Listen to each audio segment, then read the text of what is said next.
guys, how's everybody doing this afternoon or this evening or this morning or whenever you're watching this? So I've had a lot of conversations with people recently about their plants and the plants they have in their home, and I've heard a lot of stories lately about animals eating plants, and it kind of got me thinking, I don't really know if the plants that I have in my home are toxic or not toxic. Fortunately for me, my pets have never been an issue in regards to my plants. They could care less. They don't pay any attention to the fact that I even have plants. So I'm really lucky in that regard, but I know not everyone is. So what I did is I started to do some research because I have no idea what I had. So I've actually compiled two lists that I thought I would share with you. So I have a list about 10 or 12 more of the popular houseplants that are safe for cats and dogs. And I also compiled a list of about 10 or 12 plants that are toxic to cats and dogs, and kind of what that means, or you know, if they ate them, kind of what would happen, sort of idea. So I want to go through those two lists with you. I'm also kind of concerned about it because I have a grandson on the way who's actually due anytime. I'm waiting for the phone call. Sometime in the next 2 weeks, I'm gonna have a little guy to share. Well, I might share. Anyways, anyway, so I kind of wanted to know what the potential was for anything toxic that I had in my home, so that when my grandson gets old enough, I can kind of keep those plants up and out of the way. So let's get into the list.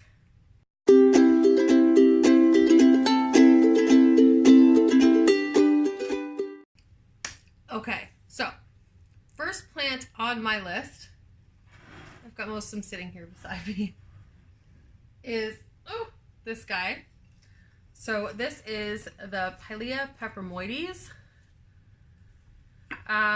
This guy is completely safe for cats and dogs. They're a really popular plant. They're really unique looking, very different. Get a little close-up shot there.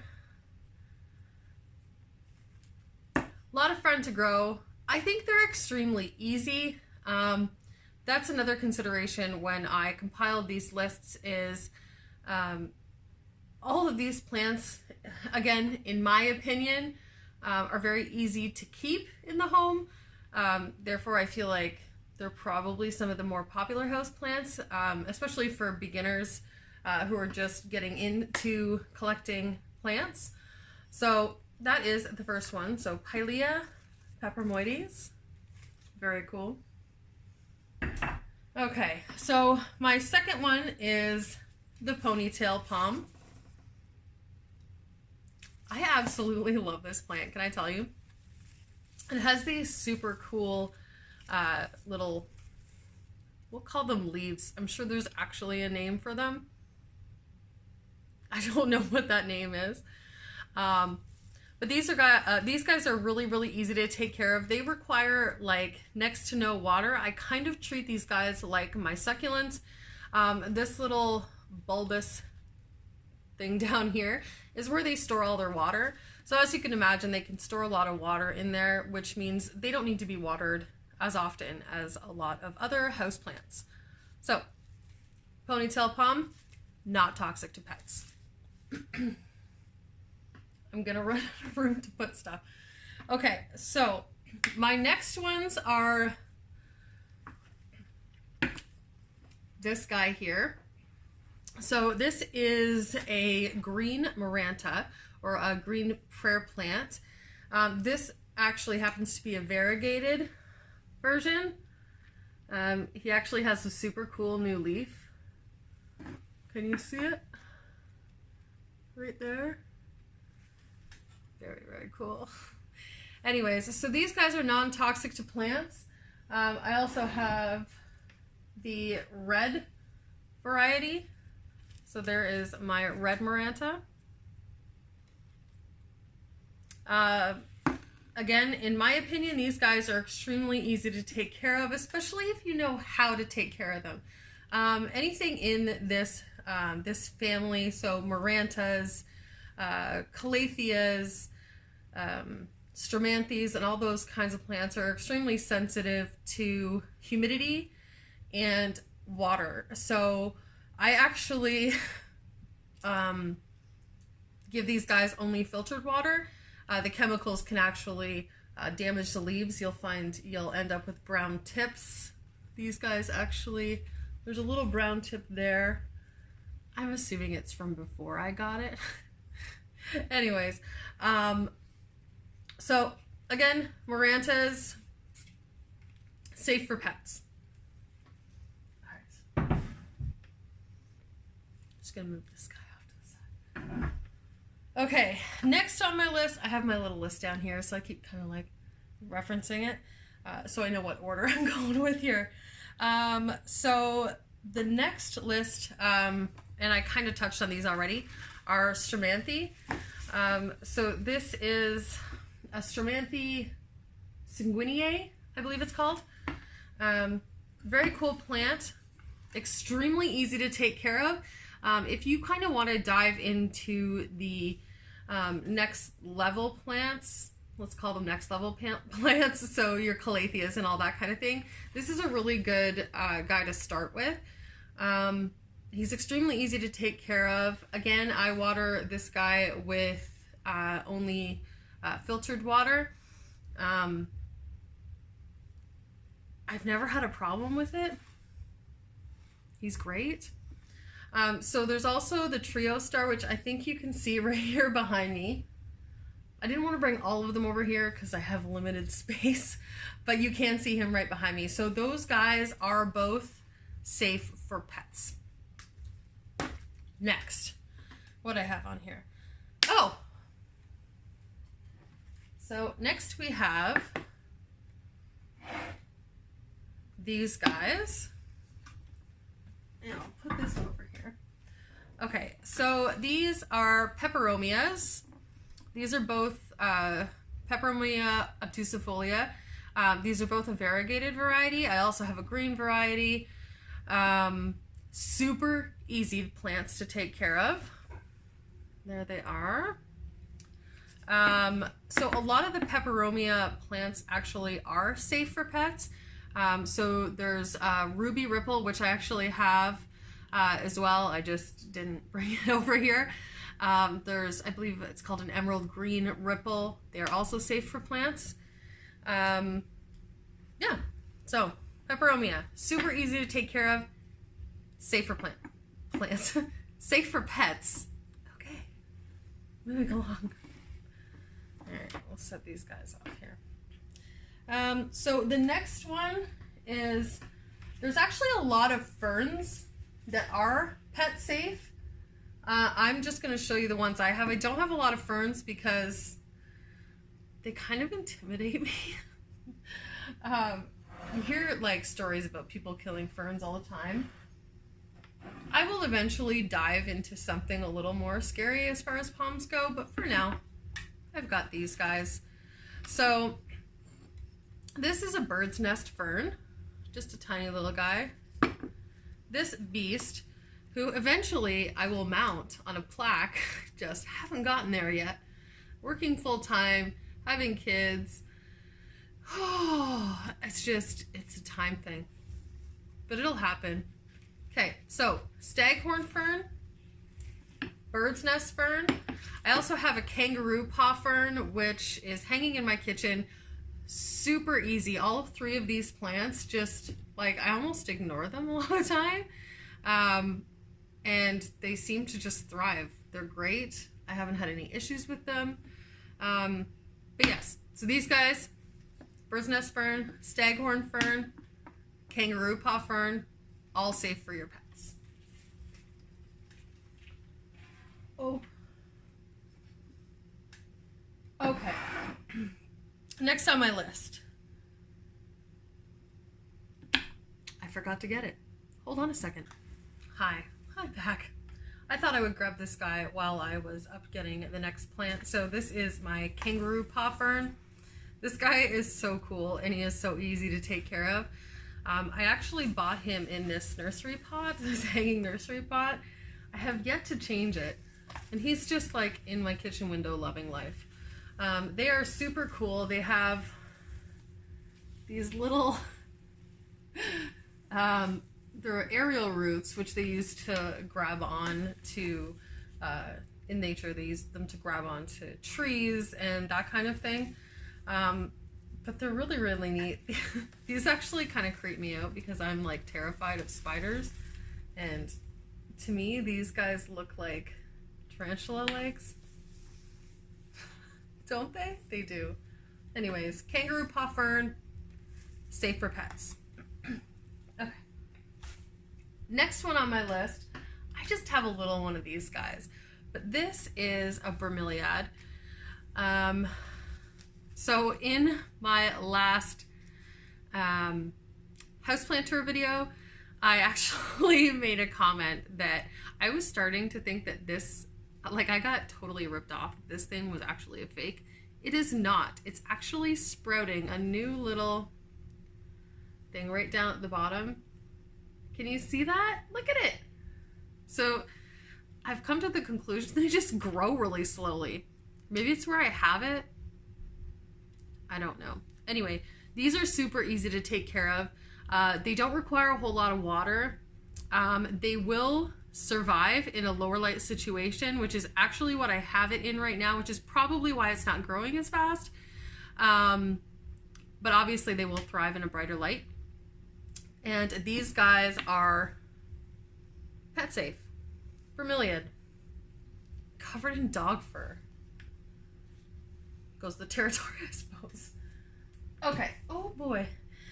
So the next one on my list are Echeverias. So Echeverias are succulents. Some succulents are okay for pets. So the Echeveria is one. Haworthia is another one. Haworthias are probably, I would say, one of the easiest succulents to take care of. So if you're looking to kind of get into succulents, that's a really good place to start. Echeverias can be a little bit more difficult due to their shape. If they don't get enough sunlight, they can actually stretch. I actually am going to be doing a video coming up here soon where I pull all of my succulents out. I have actually, unfortunately, been ignoring a lot of my succulents recently, and they need some work. So anyways, that's a video for another time, but keep your eye out for that. So Echeverias, Haworthias, pet safe. Next one on my list is everybody's tried and true spider plant. So I've just brought out my big one, or my little one. I have a couple huge guys, which you've probably seen if you've watched my houseplant tour videos. But these guys are super, super easy to take care of. They will grow pretty much anywhere. They will survive in low light situations, but they really do like a bright indirect light. They propagate really easily. You'll see these big long tendrils with these babies hanging off the edge, which is a super cool look. And they are kind of like regaining some popularity. I know they were like huge back when I was a kid in like the 80s. Like everybody had spider plants everywhere. And then they kind of like weren't cool for a while. And I feel like they're kind of coming back because people realize how great these plants are and how easy they are to grow and to care for. So spider plant, pet safe. So the next one on my list, I just have a little guy here. So this is a Hoya. Not all Hoyas are pet safe. This Hoya Carnosa, this one actually I think is the Crimson Queen. Correct me if I'm wrong. I believe this is the princess, if I'm not mistaken. Somebody let me know. I'm still working out this whole Hoya thing, but they're kind of growing on me like a lot. So anyways, these guys are pet safe. I'm also really excited, can I tell you, because is this, can you see that? Hold on. Is that 2 leaves and a potential flower? That would be super cool. Okay, anyway, Hoya Carnosa, pet safe. We've also got this guy. This is like the drama queen of they're kind of in the Calathea Maranta family. They are called a nerve plant, and they are a bit of a drama llama. They do need water and humidity. The cool thing about these is if they do start to get dry, it will tell you, because it will like play dead or faint or whatever you want to call it. So I tend to give these guys more humidity, and I probably check these guys more often. But he's doing okay so far. He's cute. And he's alive. So, Fittonia. So there's a couple more on my list that I just wanted to mention. African violets are also pet safe. I personally don't have an African violet, but I know a lot of people do. They are quite a popular houseplant, and they are pet safe. Also, polka dot plant, which I do have one of those, but it's in a lower light situation right now, and I need to actually move it out of where it is. And it didn't look super cool, so I didn't bother bringing it, but I thought I would mention that to you. So that is my list of pet safe plants. Again, there are a lot more, but again, this list would have been crazy. So now we're going to move into toxic plants. Now, I've kind of saved a few for the end of this list because honestly, some of them shocked me. I was shocked. All right, let's get into those ones. Hi, we're back.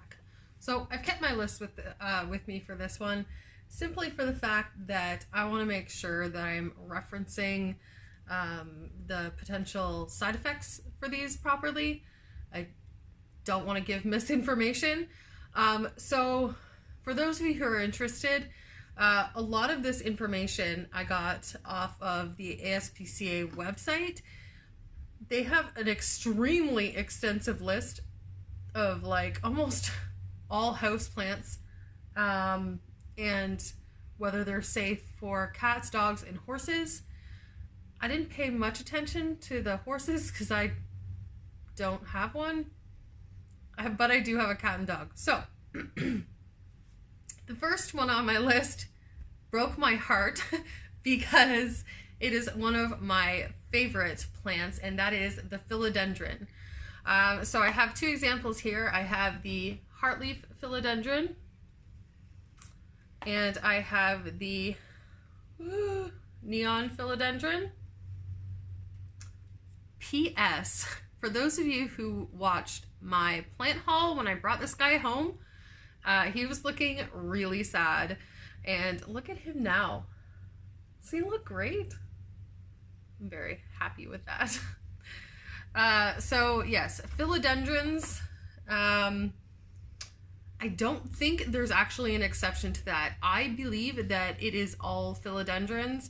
Correct me if I'm wrong, but as far as my research could ascertain, it's all philodendrons. So they are mildly poisonous to cats and dogs.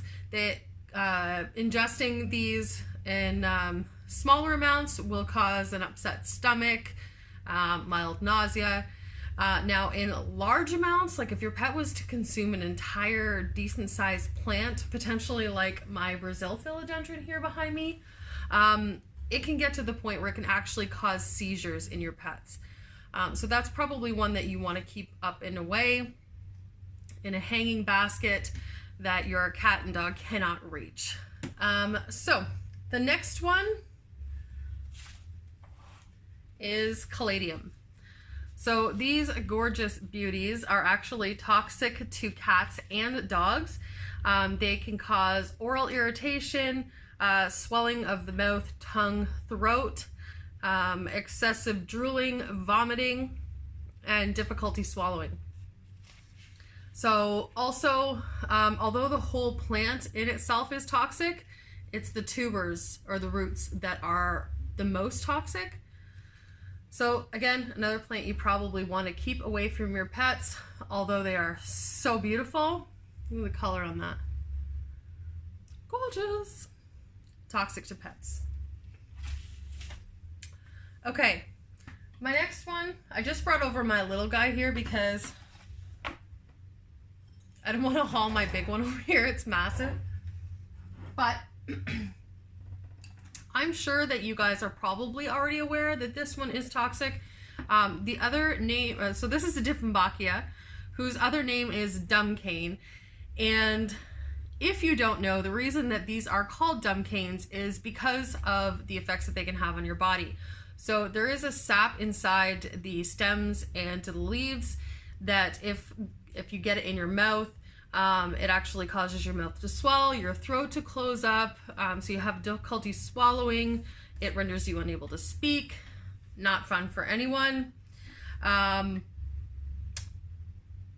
so that is actually a potential irritant to dogs, cats, and humans. So if you are you know, propagating this or you're splitting it, wear gloves. If you don't wear gloves, don't touch your face or eyes, and immediately wash your hands afterwards because nobody wants to go there. All right, so dumb cane, Dieffenbachia, toxic. Okay, next one is this guy. So again, like I said, I picked a lot of plants that most people have in their home, and this is probably one of the easiest plants, if not the easiest plants to actually grow in your home. You can pretty much ignore it for weeks at a time and it's fine. It'll just sit there and look pretty and love you anyway. However, it is toxic to pets. So again, if you have a chewer at home, not a good option unless you keep it away. So this one actually will cause nausea, vomiting, and diarrhea in your pets. All kinds of messy. Nobody wants that. Keep it away. Okay. Toy. So I actually found that a lot of the most easy plants are actually on this list of toxic plants. The next one is no exception. Oh, it's bigger. Hold on a sec. Oh. Oh. Will it fit in the frame? There you go, you can see it. Okay, so this is my peace lily. They are super easy to take care of. They're absolutely gorgeous. They have this beautiful dark shiny green foliage. They have these lovely white flowers. Let's see if I can find one. This is a new little one that's growing in here. Can you see that? There it is. Oh. You didn't see that. So yes, these guys are toxic to cats and dogs. It causes oral irritation, intense burning and irritation of the mouth, tongue, throat. It will cause extensive drooling, vomiting, and cause problems swallowing. So easy, toxic, it's a problem. Okay. So peace lily, toxic to pets. Next, this one actually kind of shocked me. This again is one of the easiest plants in my opinion. I have all kinds of these. They come in all kinds of different varieties. I have two that I'm going to show you. I'm going to move my poor little toxic philodendron here first. Hold on. Yeah, that's it.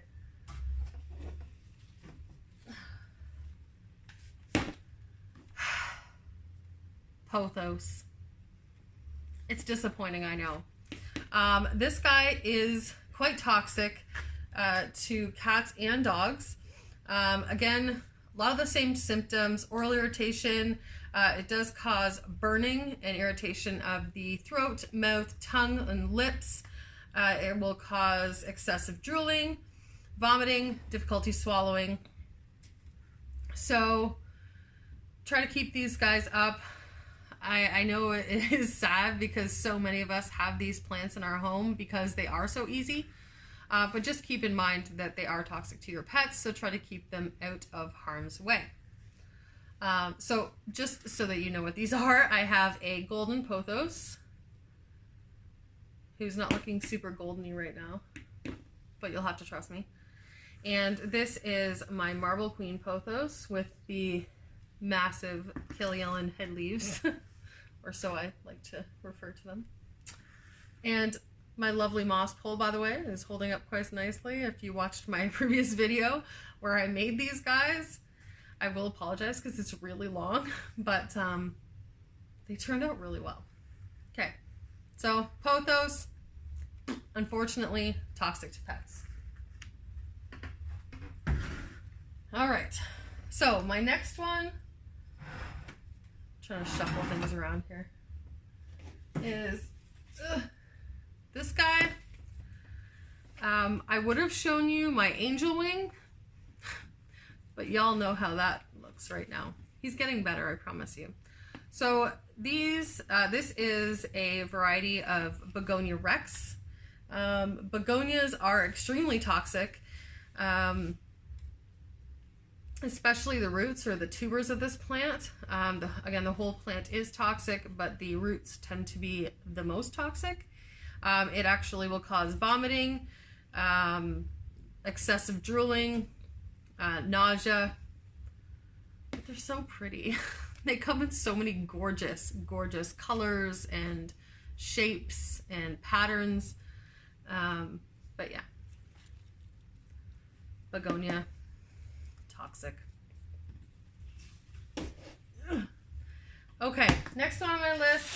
I do have a bigger one of these, but it was big, so I didn't want to haul it over here. So I just brought the little one to show you. That is a jade, a tiny one, but a jade nonetheless. These guys are quite toxic. It can, to cats and dogs, it causes nausea, vomiting. It also causes severe depression and incoordination. So your pet will look, you know, kind of lethargic and wobbly. They can't coordinate themselves enough to walk. So it's definitely one that you want to keep far away from your pets. So yes, jade, toxic. So this next one threw me for a loop. This houseplant is actually known for its healing properties, so when I saw it on this list, I was like, what? Can you guess what it is? How many plants do you know have healing properties, right? Yeah, that's your aloe.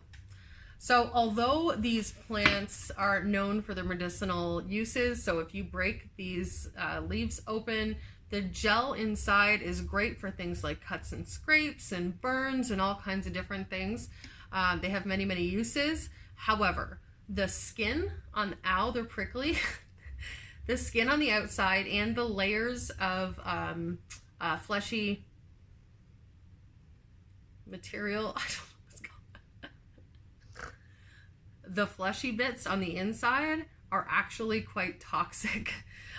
So that is toxic to dogs and cats. It causes nausea, vomiting, lethargy, and diarrhea. So with the exception of the gel in the middle that you're using topically, this plant should not be ingested. I don't care how sick you are, because it's only going to make you sicker. So yes, that one was a shocker. Aloe is toxic. The next one kind of broke my heart a little, I'm not going to lie. I can't reach it, so I'm going to get up and grab it. Hold on. Okay, I'm back. So I just grabbed my little one for you because my big one is a monster. So this, as you can see, is a Monstera deliciosa.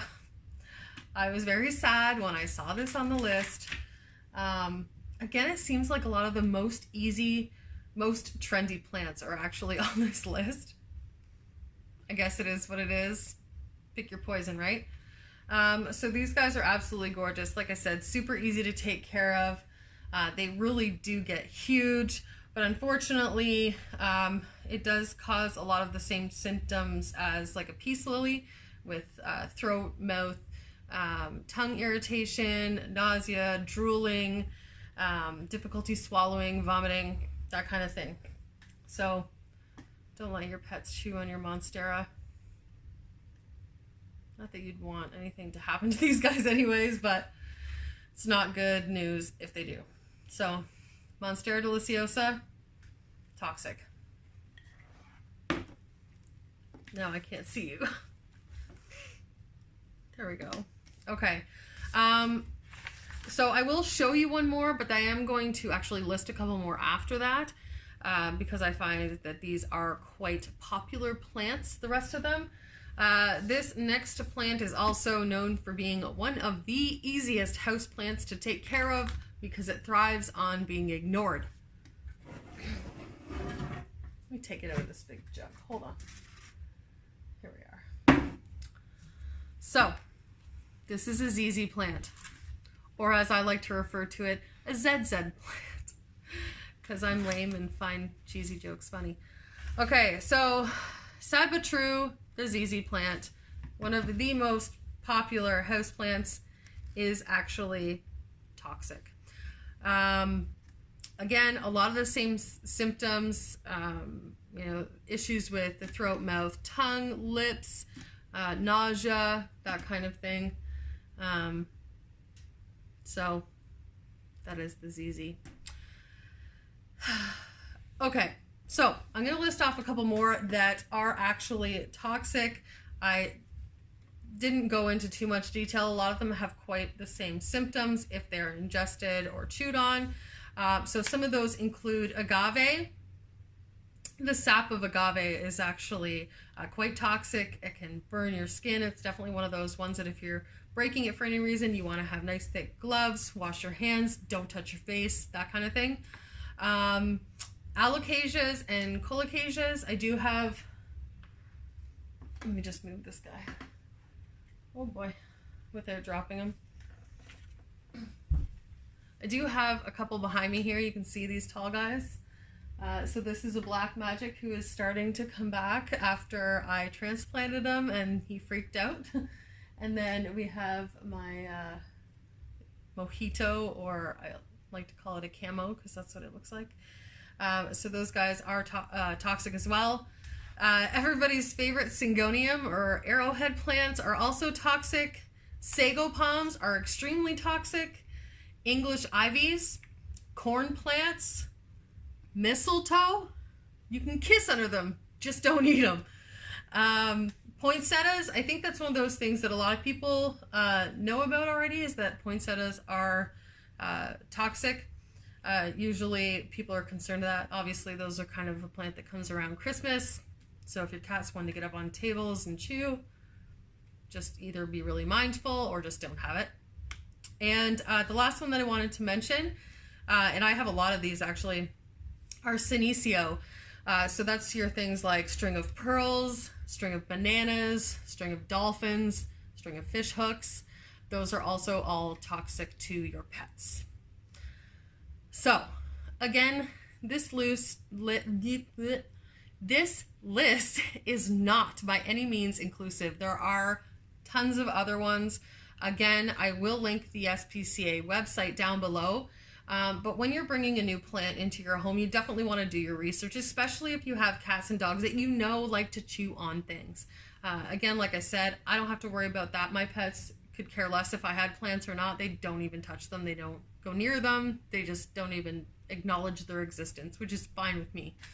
But you want to make sure that if you are bringing a plant home that happens to be one of these that I've mentioned that's on the toxic side, make sure that you keep it up.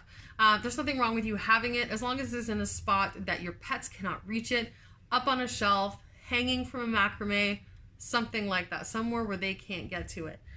But yeah, if you guys have any that you really wanted to mention, maybe a really popular one that I missed, go ahead and throw it down below. It's great information for other people. Get a conversation going about it. Did you have any experiences where one of your pets has eaten your plants? How'd that go? Are they okay? What did they eat? Tell me. Anyways, guys, I hope this was helpful for you. It's a little bit different than some of my normal videos, but I kind of want to spread into a little bit more of learning about things, you know? So if there's a video also that you'd like to see me do, please let me know. Throw it down in the comments and let me know what you'd like to see, because I have no problem with taking ideas and rolling with them. So anyways, if you like this video, go ahead and give it a thumbs up. If you really like this video and want to see more content, go ahead and hit that subscribe button. I post once a week, absolutely. Most times I post twice a week. Again, throw some messages in the comments, get a conversation started. I love responding to your comments and your questions. So yeah, I think that's pretty much it. Thank you so much, everybody, for watching. Thank you so much for subscribing and talking to me in the comments. I love it. Keep it going. I'll see you next time, guys. Mwah!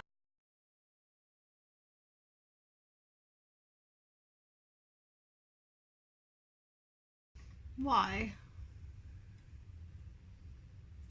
You're so good for so many things. You're like the easiest plant on the planet.